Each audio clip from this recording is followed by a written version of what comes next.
League of Legends highlights, powered by ArcaneBet.com. Bet live on esports. Rumble. All right. Rumble for Flame. I love watching Flame and Impact go head-to-head, too. Like, there's a lot of great matchups. Oh, okay. Hitting.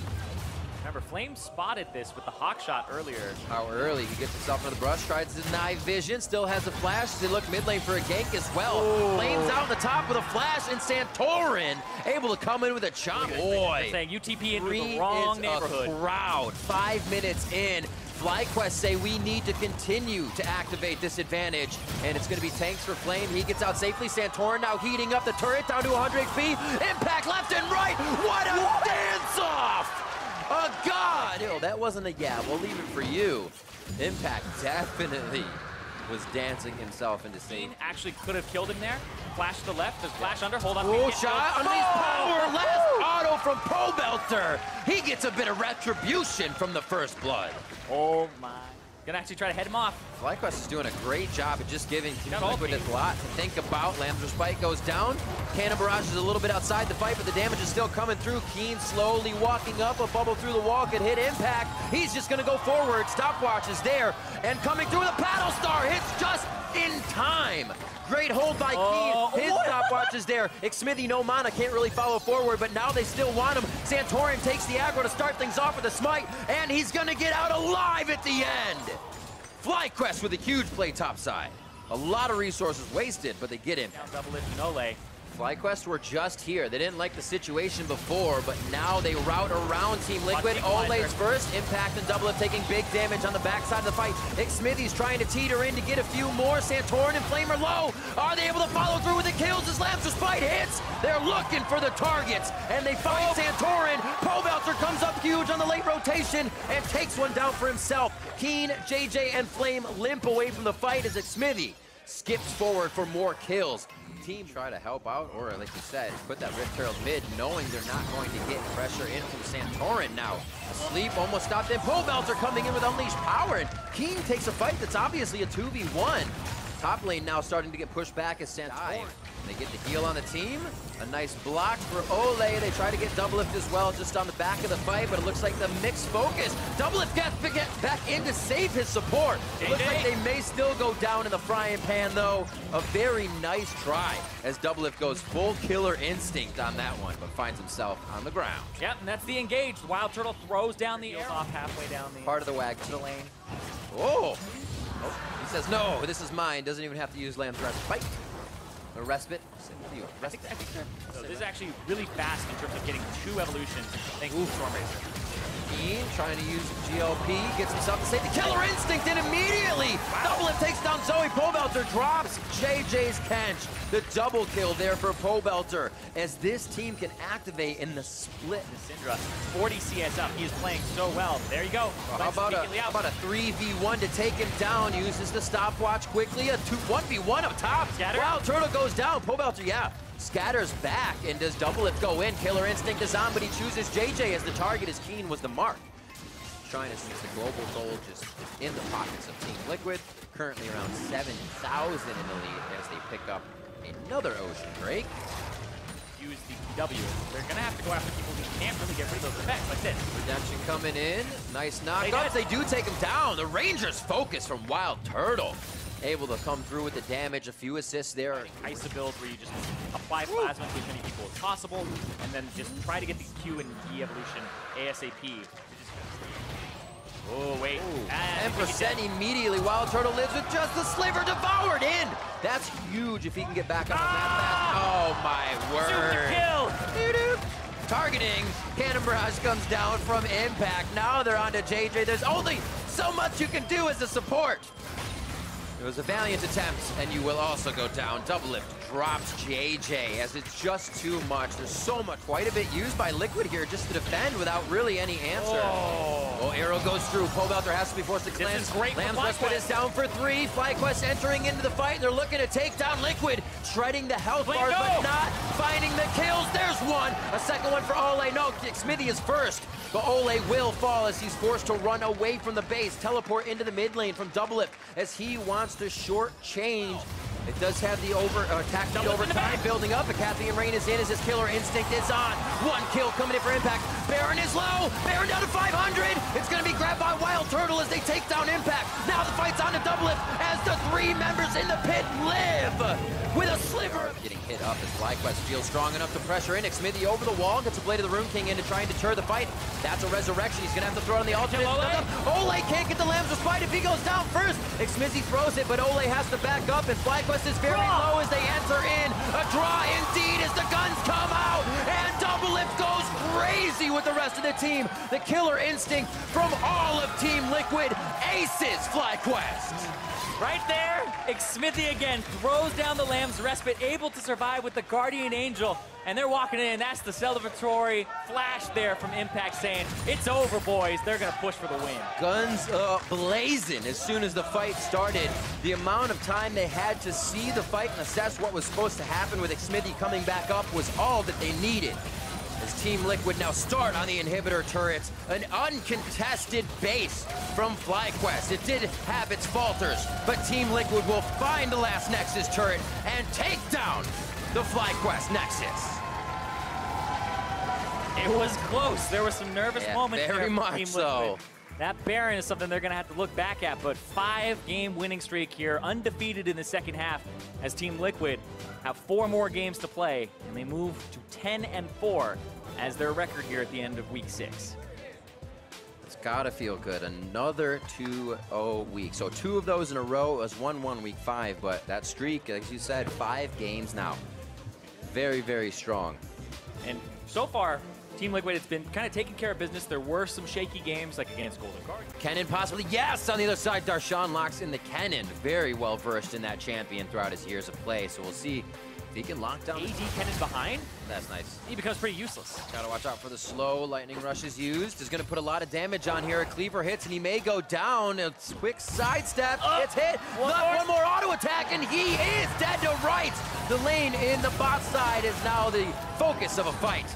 And it's going to be a kill coming through for Stixay. Beautifully done as they activate, seeing pressure topside. Yeah, but that was, I feel like he might go, I feel like Licorice could potentially just go Sunfire Cape into Bramble Vest. And then from there, he goes for Magic to the 6. Surprised they didn't activate on Zeyzal there. A little close to the turret, but level 6s to a 6-5 on the bot side is a fight in the river. Now gets a quick resurrection on the Zillion ultimate. Chrono shift up. Do they stay alive in the Ultra Spit though?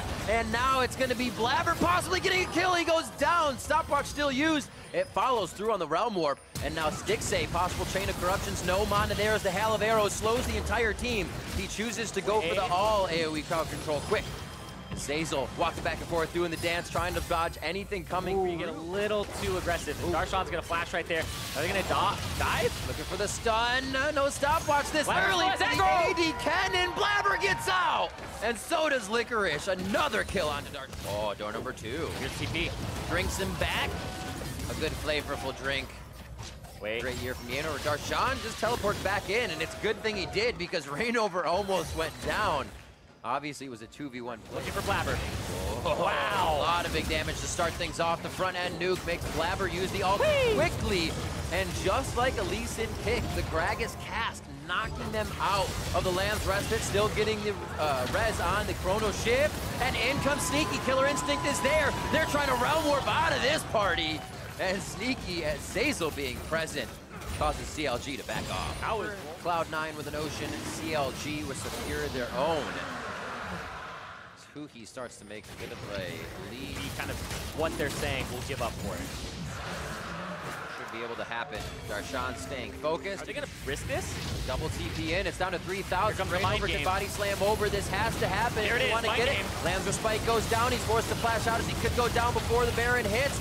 Barrels go in, and it's going to be Blabbers. Cloud9 looking good to start the fight as Licorice is low with the ultimate on. Biofrost wants to taunt in. And he puts down the Spirit of Refuge to get out. I thought he was going to go over for a crazy hit. But the ultimate's been used for him. As you can see, it's already down. And it's going to manifest as maybe a 2,000 gold lead when everything's all said and done. They're going to have to push for this next. Give them a respect on the outer turret. All right, there we go. The base turret will be definitely much harder to take. Funneling onto the stairs. Who he steps out. Oh, Blabber went in. Blabber a little too far forward. He has his flash out if it's going to be crazy after Lamb's respite. In goes Zazel. The fight on the other side of the map. Licorice and Darshan going head-to-head as Rainover. Not feeling good about this one. There goes Darshan. Rainover's on the stopwatch as Biofrost cannot help. They've already dropped Huhi, and Cloud9 pulled the trigger when CLG don't even think it could happen. But that's when the unthinkable comes through for C9. 30 minutes in, 7-4. They've pushed that 600 gold lead now to 7,000 in a matter of minutes. And that's going to crush down under the base of CLG. C9 pushed themselves ahead to 7-7 on the summer split and take down Counterlogic Gaming. How is that for looking like a motivated team? They went from 2-6 as their record in the first 8 games, and their next 6 games, they are 5-1 since bringing in Blabber. This guy has done wonders for the team in that neutral state of the game. The Baron mind game over Rainover cracked it open. And then right there at the end, the combination with Jensen going in and just making sure that they're able to close the game. That was super aggressive, and one with only a 1,000 gold lead off the Baron. Something you wouldn't see teams typically do. That was an aggressive, that was a fast play from Cloud9 to end the game. I love compositions like this. It brings together all the things. The Ruin King itemization like that can make things very difficult, but they will switch over to the Cho'Gath instead. Interesting. So the Cho'Gath, I feel like... Forward on the Meganar, turns back into Mininar right as Grigg shows up, making sure that he makes the gank onto that more vulnerable opposing player, and First Blood goes over to TSM. Huni, punish. Nicely done there from Grigg. The level 2 gank from Kindred. Gets ignited here in the mid lane. It looks like that is the real ignite from Bjergsen. we were the two talking about this earlier before the game. Oftentimes you can get that kill in the side lane. You can snowball it into a lot. Oh, that sleep. That bubble was almost trouble, but they're still going to find the damage onto Huni and take him down. It's Grigg picking up the money. Yeah, Huni just gets popped there, playing with fire a little bit, trying to mess around with Grigg as he went for that bounty, but TSM comes in with the collapse. 3 members quickly getting in there, and they get the kill onto Huni, and now Dardoch in trouble. Dardoch tries to go into the enemy jungle, gets a paddling on his way out. Deleted. Really kind of calculate that, and ultimate is back up for Mithy. Mithy's got it. He decides to go right in the face of Echo Fox, and TSM will turn this one right around. Culling comes out, and Lost goes down. It's a double kill for Grigg. Grigg is 4-0 right now. It's Echo Fox looking for the lane tier 1 turret will be taken low, but now Echo Fox could be in some trouble. Haunter coming in with the Righteous Glory, looking to find the silence onto 1. More damage going through. Dardoch going to be bursted down. The stun comes back onto Grigg, who is taken low, but not so low that he's actually in danger of dying yet. Doesn't even have to pop the lamp. It's all about this duel lane. Smoothie and Lost taking down 2 turrets. They're now looking 3-man top. 3 versus 1 against Haunter's Cho'Gath, and there's not a lot of a chance out of that one. Echo Fox finally get themselves. Drake will also be taken by the side of TSM. Grigg grabbing that Earth Drake for his team means they'll have more objective control as the game goes. We're taking a look at the itemization coming out this game is now Demonte is going to be jumped on. Grigg looking to make this one happen. Going to be stunned up. QSS means he's able to get that Lamb's Respite down in time, but Echo Fox is looking to collapse with multiple members. Grigg going to be taken very low, but Dardoch's taken down first.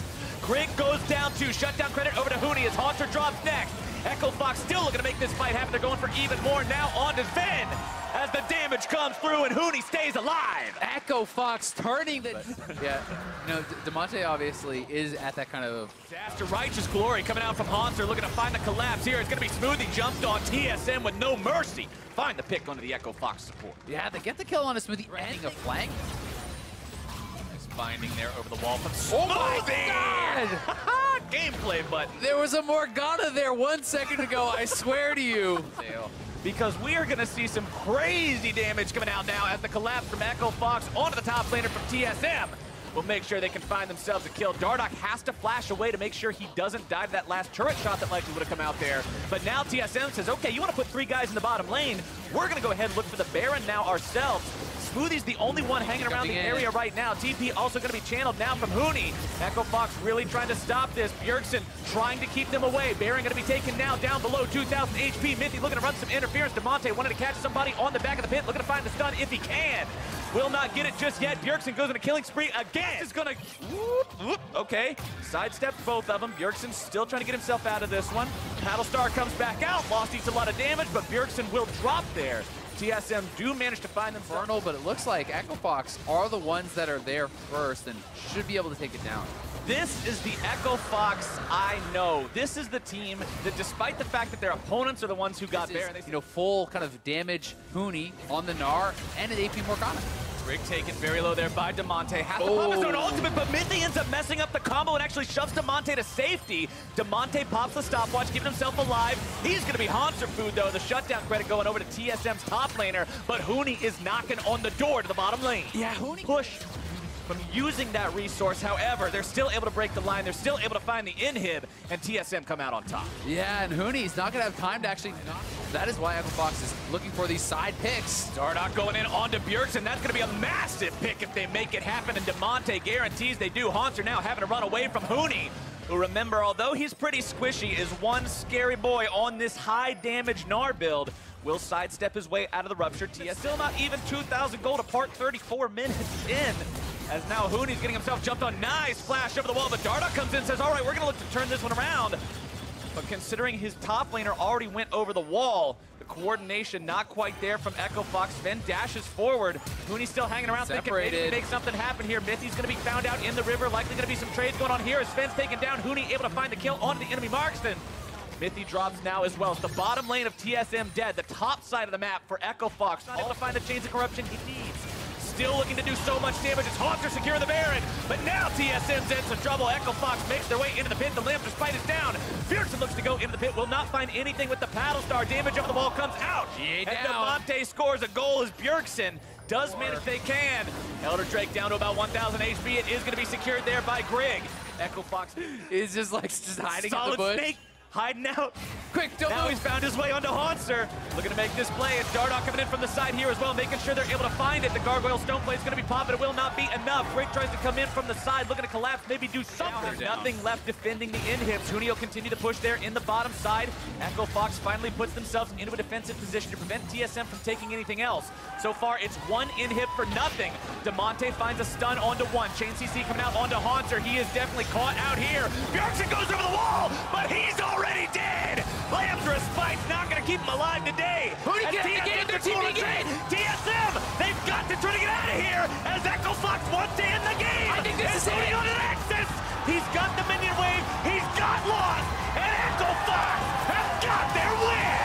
It happens again. TSM in control for so much of that game. But just like the FlyQuest game, they lose track of where they are in that split push. They lose 2 kills in the 5v4. Lost TP's in. Huni's already pushing, and Echo Fox closed out what was a hell of a game. We saw so many plays that game from Bjergsen where he would hit people with massive bursts of damage. But at the end of that game, it was him who was bursted down too quick. It can't be a strong pick.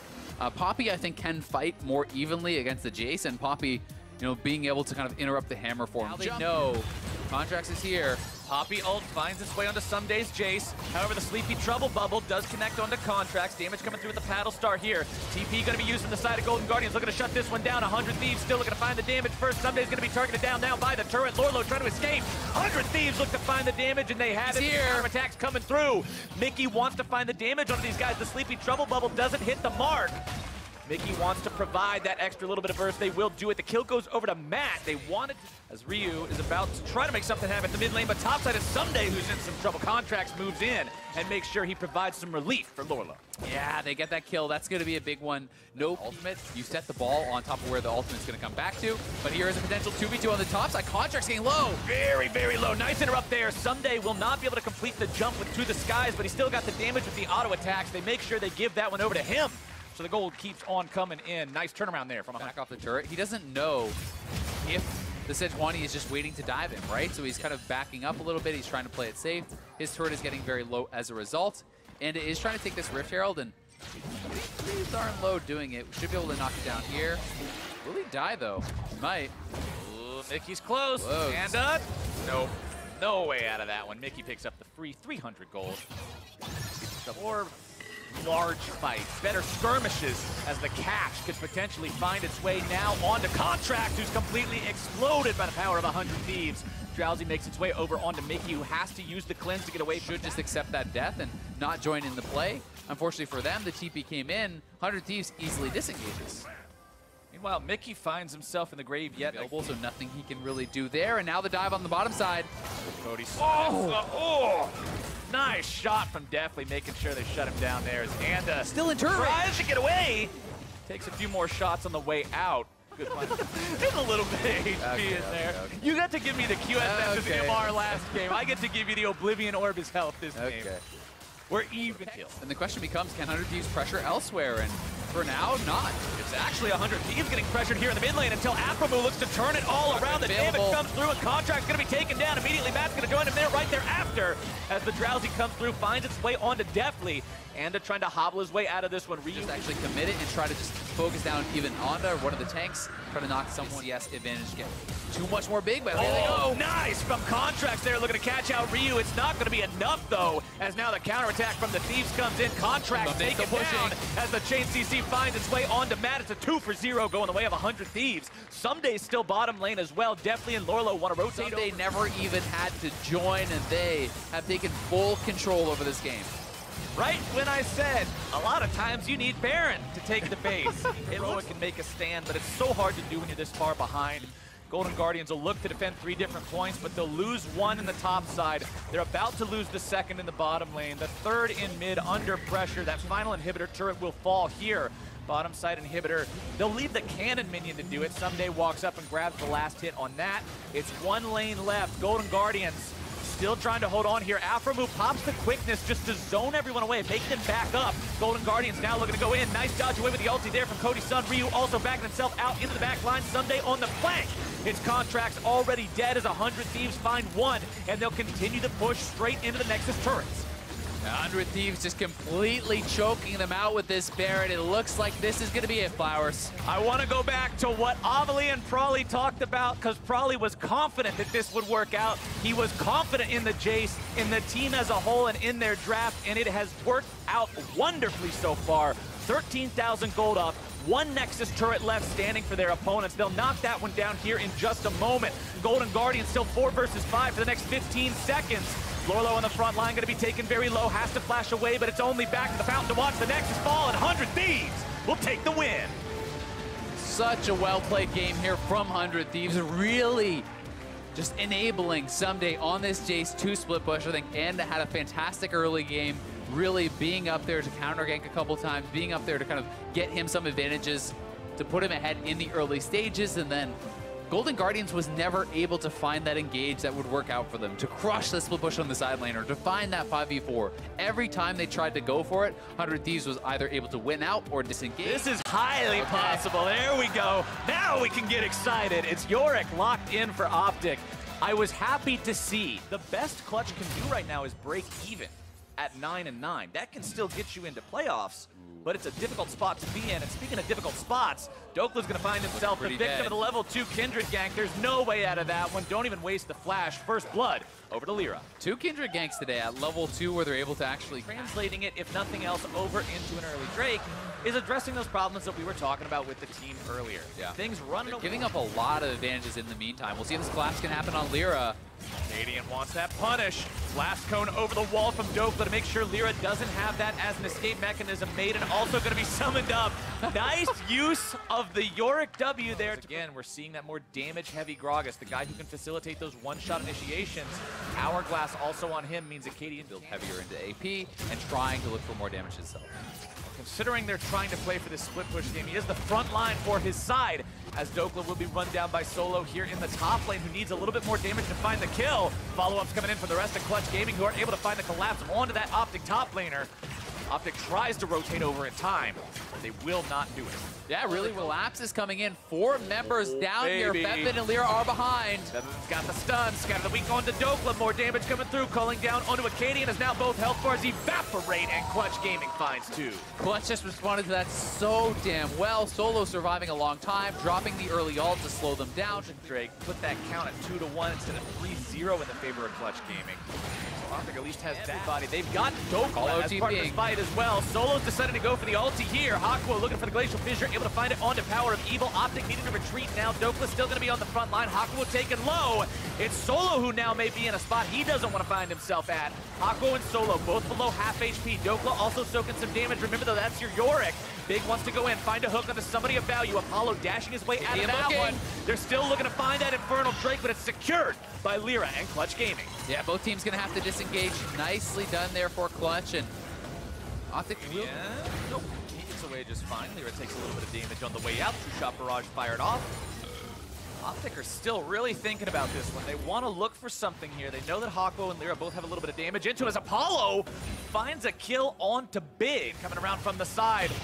Call from Clutch. Looks like they're going to continue trying to burn it down. Acadian in some trouble. There comes your Shockwave, still going to be secured by Lyra as Power of Evil now finds himself caught in the wrong place at the wrong time, and Solo blows him up.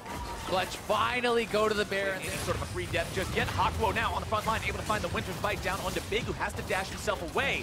Clutch Gaming have decided it is time to put the pedal to the metal, taking down the enemy inhibitor turret as well as the inhibitor behind it. Featherman flashing out to keep himself Out safe. of game.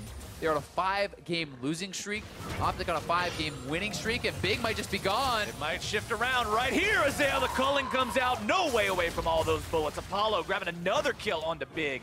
That means 5 versus 4. That means Clutch Gaming in total control, looking for this Elder Drake, zoning their opponents away. All you need is 2 people to take down that Elder, probably only 1. I would doubt that Lyra couldn't solo it, but they'll keep Featherman there just to make sure. Clutch Gaming pick this one up for themselves. That is a huge buff. There's that win condition for Clutch Gaming. Turret down to half HP. Lyra will be pulled forward by Big. There's your flash initiation coming out from Hakuo, looking to zone Power of Evil away. Solo going to be brought in as the shutdown comes out for Acadian. And Optic will go 1 for 1 so far. Big's already out of there. Acadian now on the front line, going to be in some trouble. Clutch Gaming make it even. They'll still continue to push. The pressure stays. Yeah, and they can just tank up this turret. They will knock it down. Arrow trying his best to defend. Solo back and will continue the shove. Solo's actually just trying to group. He's coming from below them. Yeah, Optic's in some trouble here. Acadian taken down below a quarter HP. Tries to take a swig out of the barrel, but it will not matter. Featherman's finding the kill onto him. Dokka's pushing the bottom side, but the rest of Optic is in some serious danger now. A double kill over to Featherman. Power of Evil looking to stop him with the Shockwave. Going to be taken down now. Arrow's got no way out. Dokka, it doesn't matter that you're on to the inhibitor turret because it's Clutch Gaming making their way on to the next. Clutch is hitting them with the question marks. What's Yorick doing? Well, there's not much Yorick can do, though. Clutch going to close this one out. A dominant win here over Optic. The streak is broken for both sides. Dokka tries to defend, but it will not be to any avail. He gets taken down. They'll have to kill him a second time. Guardian Angel protects him, but protection's not going to go too far. The loss streak is over, and Clutch Gaming take down Optic. Clutch closing that gap with the playoff teams. One step closer to making it into those playoffs, trying to get back to where they were last split. And for Optic, finally that win streak does come to an end. 5 losses for Clutch, broken here. 5 wins for Optic, broken here. And Clutch played, I think, one of their best games in recent memory. This was a clean game start to finish. You look at Apollo and Hakuo, the advantages they had in that 2v2 were massive. They knocked down multiple turrets, and Dokka was never really able to get going against Solo, partially because of some good jungling and pressure from Lyra, but also Solo just played a real...